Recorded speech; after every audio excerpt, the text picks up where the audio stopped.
Time Warner Cable is pleased to be an underwriting sponsor for Carolina Week. Coming up on the March 31st edition of Carolina Week. A new plan is in the works to help keep UNC students safe on campus before tragedy strikes. We'll introduce you to one alum who helped pave the way for minorities here at UNC. In sports, the basketball team goes down to the wire yet again, and the baseball team looks to get a struggling offense back on track. Weathercaster Joe Belanger will tell us if these warm temperatures will stick around through the weekend. All that in one local parade that's for the birds. Carolina Week starts right now.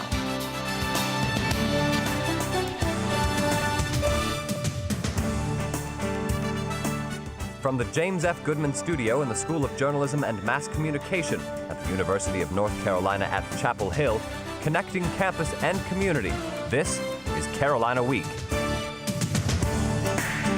A killer took former student body president Eve Carson away from us more than 2 years ago. Good evening, I'm Elizabeth Lamb. And I'm Chris Neal. Thanks for joining us. Now attorneys for one of the men accused of the crime is trying to get evidence thrown out. Lawyers for Demario Atwater claim his behavior during police questioning stemmed from police abuse during the arrest. His attorneys want to prove that Atwater felt he had to make certain statements during questioning. And if they do, the judge could throw out evidence from the interrogation. The Durham chief of police says this is the first he's heard of any abuse, and in the 2 years since his arrest, Atwater hasn't filed any complaints. Atwater faces charges in both state and federal court, and if convicted, he could face the death penalty. After the tragedies at Columbine and Virginia Tech, students need to know how to react during a campus shooting. The third anniversary of the Virginia Tech massacre is approaching, and campus leaders want to make sure Carolina students and faculty are prepared for a similar disaster. The Department of Public Safety is offering the Shots Fired on Campus program, an emergency training course in case of a shooting on campus.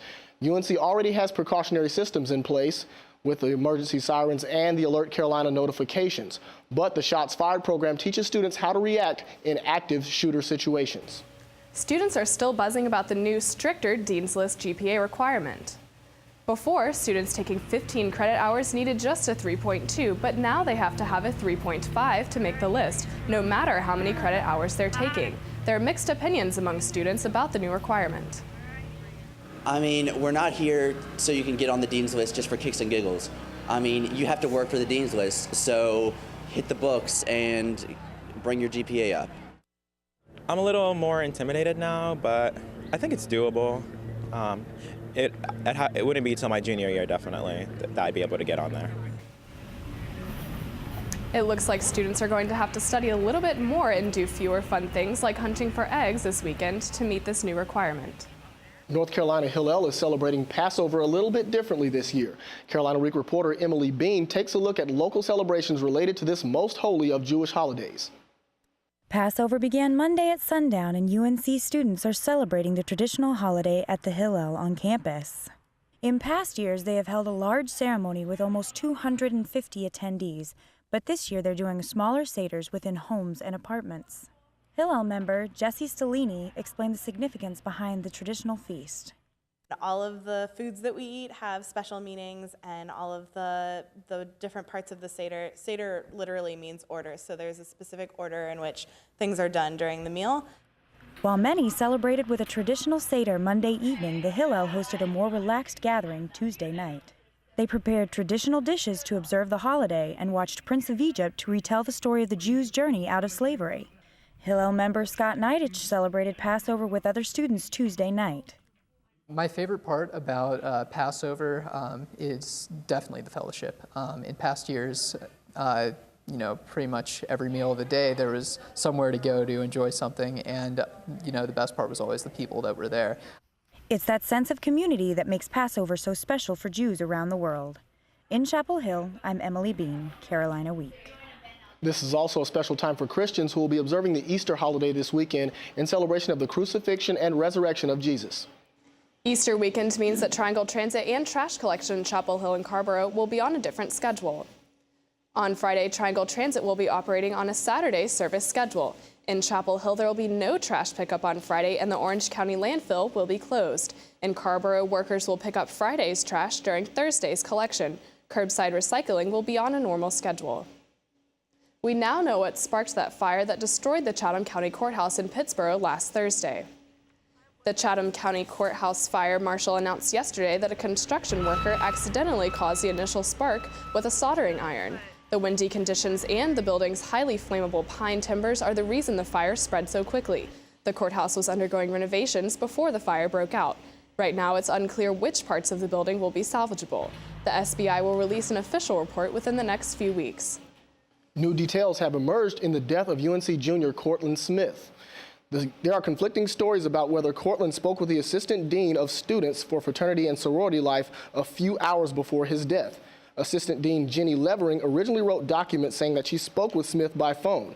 Now she says she hadn't spoke to him since earlier that summer. Levering's office phone and cell phone records show multiple calls on the day of Smith's deaths, but none of the numbers are associated with him.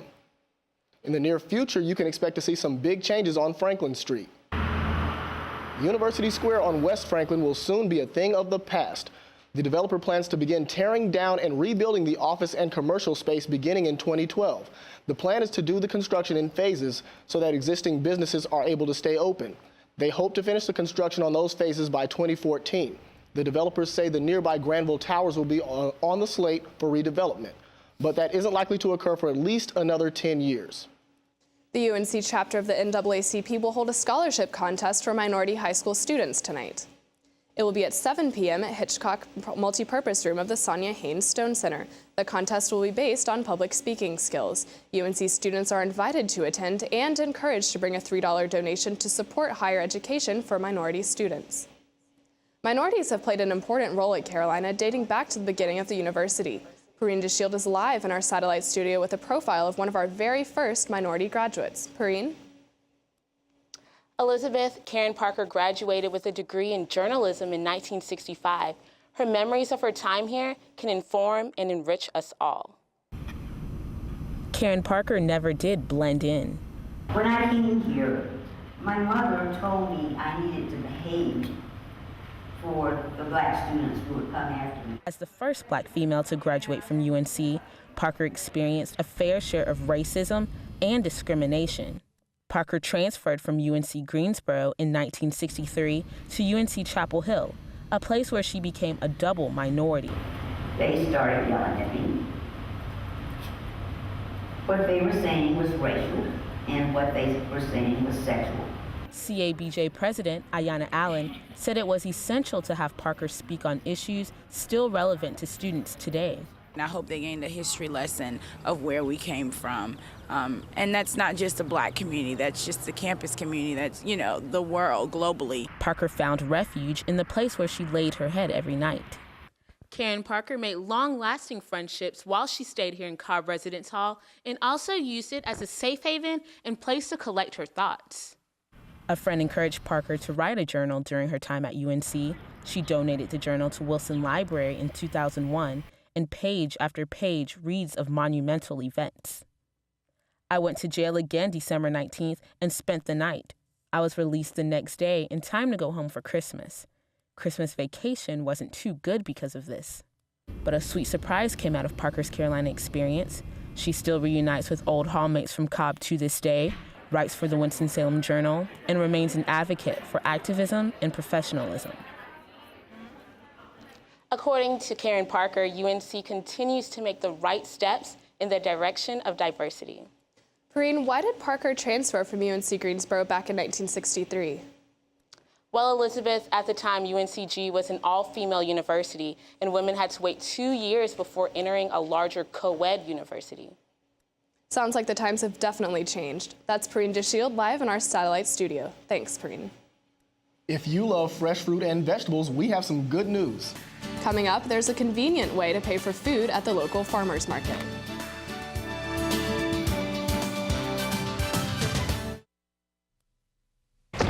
Hey guys, this is my teenage friend Fred. Rad! Hey pal, you want to pay attention to the road? Relax, man, I got it. Look, my man, if your bad driving gets me killed, you better hope you die too, or I will haunt you silly. And I'm not just gonna float over your bed like, woo! I'm gonna be making a more annoying noise, like, ah! And instead of wearing those long white robes, I think I'll wear something more form-fitting and upsetting. The other ghosts will look and be like, wow, we've never seen that before. Let's go, man.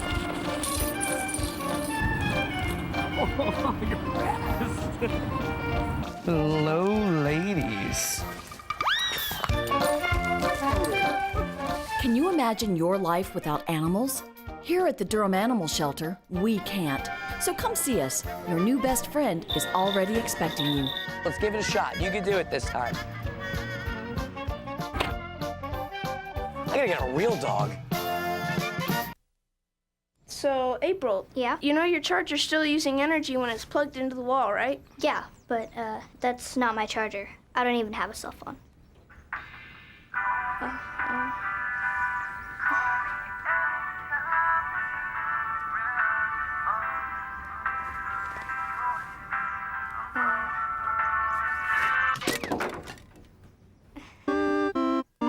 Millions of kids are using their energy wisely.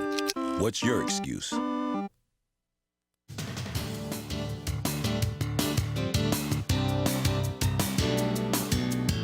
Buying food that's good for you will soon be easier for families on federal assistance. Health reporter David McInnes explains. John and Cindy Soner have sold meat and produce at the Carrboro Farmers Market for more than 10 years.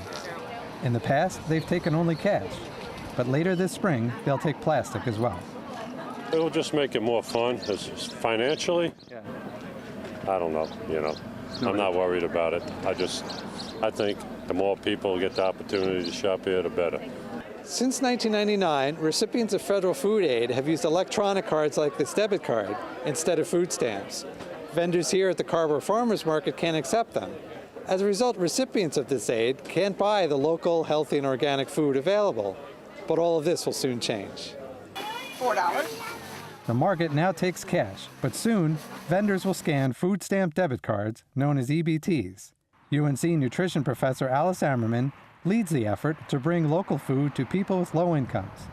Her group coordinated a grant to install EBT readers at the farmers market. It would seem logical that you could bring local farmers together with consumers and figure out a way so that we can get more healthy food to people who are less able to afford it. Last month, 1 in 8 North Carolinians received food stamp benefits. In addition, mothers with low income receive another form of federal assistance. Soner already serves these people. I usually give them twice as much as they ask for when they come, because they need the food, and I have a lot of food. So, and everybody needs a break, and so I like that. Besides accepting food stamp debit cards, the farmers market will start accepting credit cards from all customers. In Carrboro, David McInnes, Carolina Week. Well, it sounds like shopping at the farmers market will be a little more convenient very soon for everyone. For more information about using EBT cards, log on to our website, carolinaweek.org. The UNC William and Ida Friday Center has now hosted 1 million conference participants. A participant in the Triangle Research Libraries Network Conference, Bobby Earp, was lucky number 1 million. Earp received a commemorative letter from Chancellor Holden Thorpe and a book written by UNC President Emeritus William Friday. She says the experience is like winning the lottery. If you're waiting on some birthday money from your grandmother, you might have to wait a little bit longer. In an effort to cut costs, the Postal Service recently proposed dropping Saturday delivery. On Tuesday, the U.S. Postal Service filed the papers with the Postal Service Regulatory Commission to start the process. It also plans to seek legislative changes to implement the 5-day delivery. Last year, the Postal Service lost around $3 billion, and this year it might lose up to $6 billion. If Saturday delivery is dropped, it could save $3 billion a year. And I don't know if we'll be getting mail on Saturdays, but I hope we get some sunshine this Saturday for the Easter weekend. I know, me too. Weathercaster Joe Belanger joins us to tell us more about what we can expect this weekend. Yeah, thanks, Elizabeth. You saw a lot of blue skies on your way to class today, and this warming trend that we're in has only just begun. Coming up after the break, we'll take a look to see how much warmer these temperatures are going to get for your upcoming holiday weekend.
antes de tratar. Solo tú. No juegues con fósforos, no juegues con fuego. Fuego. No hay nada para conmover con el asustado a un pobre ratón sin casa en que vivir. Si un hermoso bosque es lo que deseas, no juegues con fósforos, no juegues con fuego. Solo tú puedes prevenir los fuegos forestales. ¡Fuego!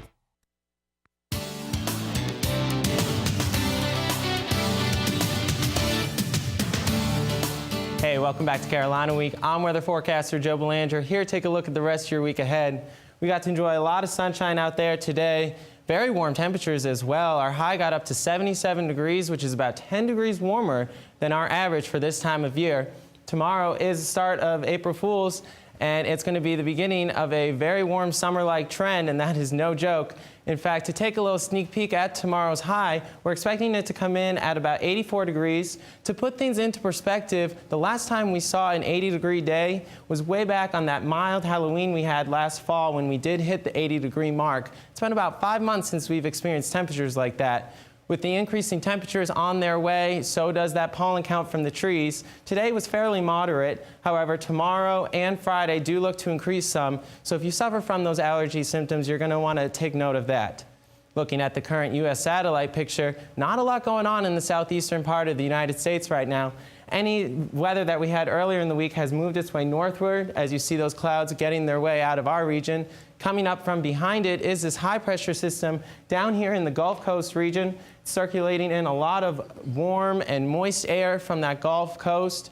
So as you see, the temperatures will increase as the week goes on. You'll notice that humidity will increase as well. By tomorrow, this high-pressure system should make its way right over the Carolinas and stick with us right up through Saturday. If you have any travel plans for the upcoming Easter weekend, maybe going to the western part of the state, Asheville's coming in around 71 with mostly cloudy conditions there. Charlotte, the Queen City, and Greensboro are looking much more pleasant with temperatures covering in around the 80-degree point and mostly sunny skies. For the eastern part of the state, if you're looking to maybe go to the beach to enjoy these summer-like temperatures that are on their way, the Outer Banks looks to come in around 70 degrees for their high. A pair of 7s that should be their high in the Wilmington area. Greenville coming in around 80, mostly sunny conditions at all 3 locations. So if you are going to hit up the beach, you want to make sure you bring that suntan lotion along with you. Back in our region for tonight, we're expecting our low to get down to about 49 degrees, fairly mild for this time of year. However, you'll still want to bring that light jacket if you are planning to head out this evening. Mostly clear skies, winds out of the west at about 5 to 10 miles an hour. For tomorrow, there's that 84-degree day that we were talking about. Very sunny conditions, warm temperatures, very light winds out of the west, and that is the start of our 80-degree trend. As you notice, the next 5 days all have 80 degrees in them, at least at this point. Thursday, 84, Friday, 87, Saturday, 83. Sunday and Monday look to be around the 80-degree mark as well, with a few more clouds, but really nothing to worry about. It's really shaping up to be the best 5-day forecast we've seen in a while, and it's a nice little sneak peek of what summer has to offer, which is just around the corner. That sounds great. The pollen's really been affecting me lately, but the warm weather kind of cancels it out. Yeah, it's a nice balance. Gotta love those 80s. Thanks, Joe. You're welcome. All right. Well, if you're looking for your next best friend, here's a puppy looking for a new home. There he is. Meet Luke. He's a 2-month-old boxer mix. Luke is a little rambunctious, but he's affectionate and sweet. He loves belly rubs, a good game of tug, and playing with his toys. He's up to date on his shots, and he's neutered. If you'd like to adopt Luke, visit our website, carolinaweek.org, for a link to the shelter. You know, I was up way late last night watching the rest of the NIT game. That's me too. Justin Page joins us, and Justin, a big win last night in Madison Square Garden for the Heels. No, absolutely, Chris. It was quite a game. That's now 3 games in a row for the Heels that have gone right down to the wire. But coming up after the break, the men's basketball team is on the verge of history. But is that a good thing?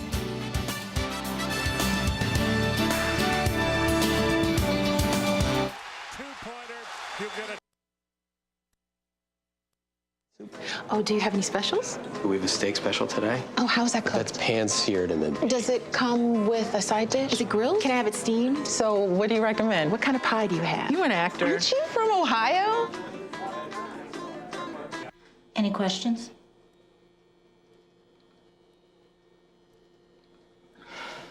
Ask questions. For the 10 questions everyone should know, go to ahrq.gov. In 1977, an 8-year-old boy picked up the game of golf from his father. The odds of that same boy then making it to the US and European Pro Golf Tours? 1 in 7 million. The odds of the Big Easy winning the US Open twice? 1 in 1.2 billion. The odds of him having a child diagnosed with autism? 1 in 150. Ernie Els encourages you to learn the signs at autismspeaks.org.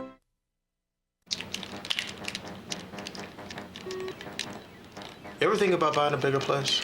Just waiting for a visit from the credit fairy. There is no credit fairy. How else will I get a better credit score? Look, you keep your credit card balances low and only open a new card if you really need it. No fairy? There's no magic to improving your credit, but there's help, and it's free. Go to creditfairy.org.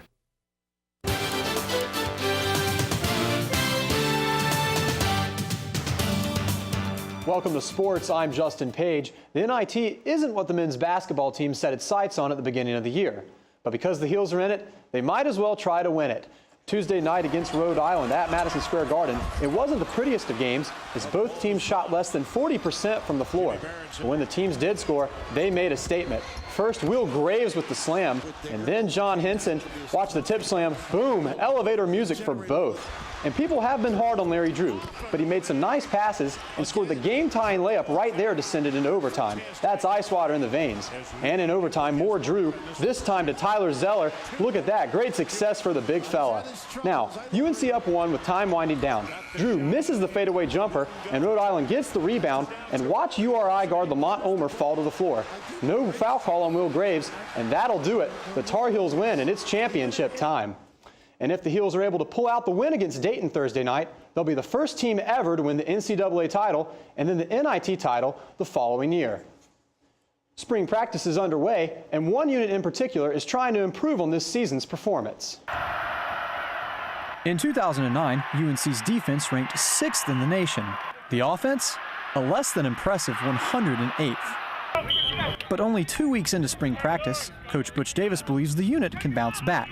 Why? In February, the Heels added depth to the offensive line by signing TJ Lifehite and 5-star recruit James Hurst. Quarterback TJ Yates says the line should be able to find the consistency it lacked last season. This year, we're pretty much too deep at every offensive line position, and every single one of them has at least a year under their belts. A deeper line should help out the running game. Ryan Houston carried the load during the second half of 2009, and this season he'll reunite with fellow back Sean Drone. Drone missed the end of last season with a fractured shoulder and says an explosive running game will equal more points. I think we were missing last year. Big plays from the running back spot. And as far as to have the O-line ready, it's going to speak volumes about the team and give us the edge we need. Although the running game is crucial, if the Heels want to end more drives in the end zone, they're going to have to improve the passing game.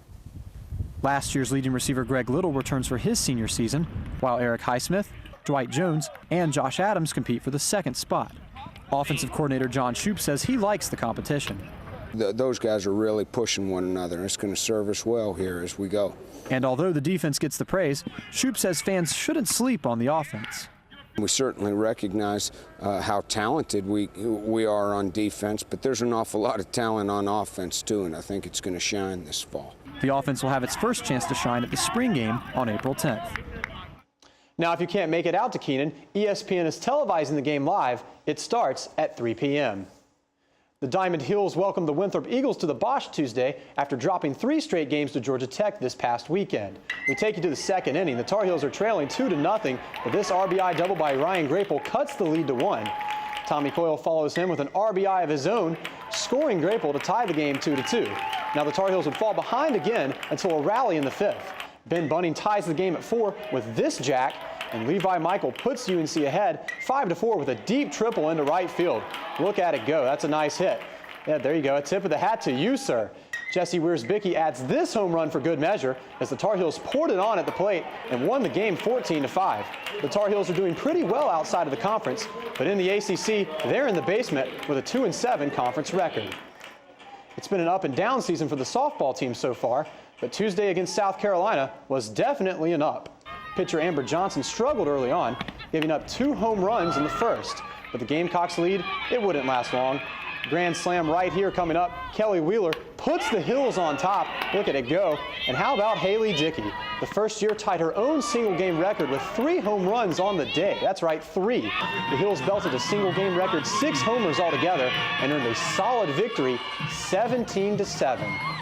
So big win for the softball team, and Thursday night, hopefully fans will be celebrating on Rosemary Street. Another national championship. It's NIT, it's not bad. I'm happy with it. Absolutely. That works. Thanks, Justin. Some of us hope to live in a mansion one day. I know I do. I know I do too. And coming up, we'll show you some of the fancy houses that are made for birds.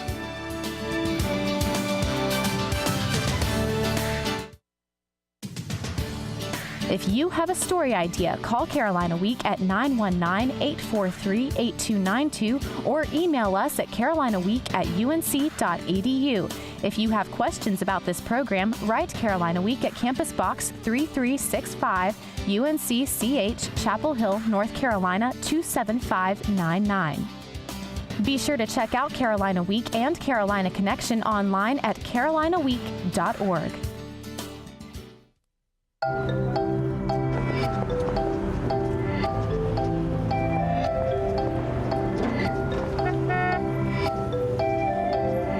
These things we count on every day started as ideas. Ideas from the minds of African Americans. Support minority education today so we don't miss out on the next big idea tomorrow. The United Negro College Fund. A mind is a terrible thing to waste. I really want to show you something. 1, 2, ready, go. L-O-V-E. It's a mystery. All is love. Is love.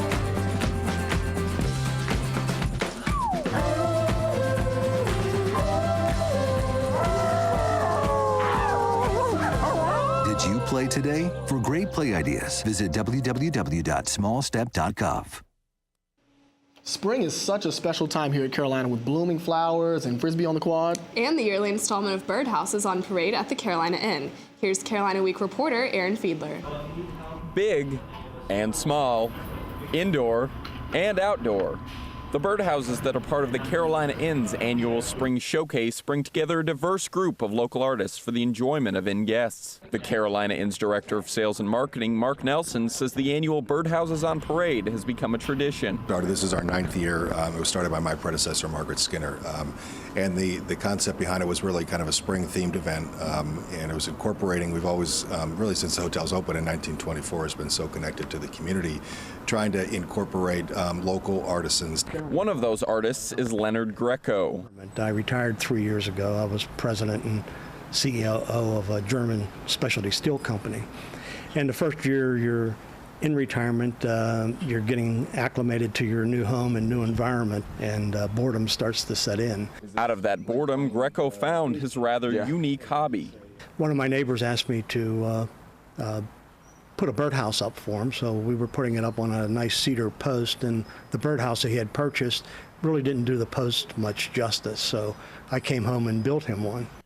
He and 12 other local artists are showcasing almost 70 birdhouses throughout the lobby of the historic inn. For their part, Nelson says the birdhouses allow the Carolina Inn to bring some springtime flair into the hotel. The Carolina Inn's springtime salute to our feathered friends and their humble abodes comes to an end April 11th. For Carolina Week in Chapel Hill, I'm Aaron Fiedler. It's pretty impressive. I'll have to go check it out. Got to check it out by the end of next week. That does it for this edition of Carolina Week. Thank you so much for watching. We'll see you next time. Have a good night.